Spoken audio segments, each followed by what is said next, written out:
Sa ibang balita, inirekomenda ng National Bureau of Investigation na dagdagan pa ang kasong isasampa laban kay dismissed Mayor Alice Guo. Pinakakasuhan siya sa Department of Justice ng falsification of public documents kaugnay sa 3 lupain sa Sual, Pangasinan na binili ni Guo. Nagpakilala raw ang dating alkalde bilang Pilipino kahit siya raw talaga ang Chinese citizen na si Guo Huaping. Dawit din sa inirekomendang kasuhan ng ilang opisyal at empleyadong ng PAGCOR kaugnay sa illegal pogo.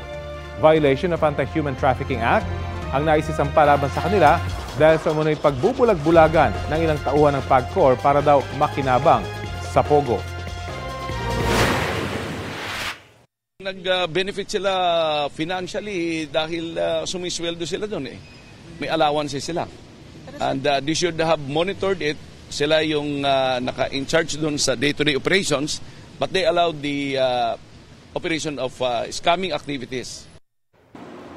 Nakipag-ugnayan na raw ang NBI sa Civil Service Commission para sa mga kasong administratibo laban sa mga nasabing tauhan ng PAGCOR. Wala pa silang pahayag. Patuloy namang kinukuha ang panig ni Guo.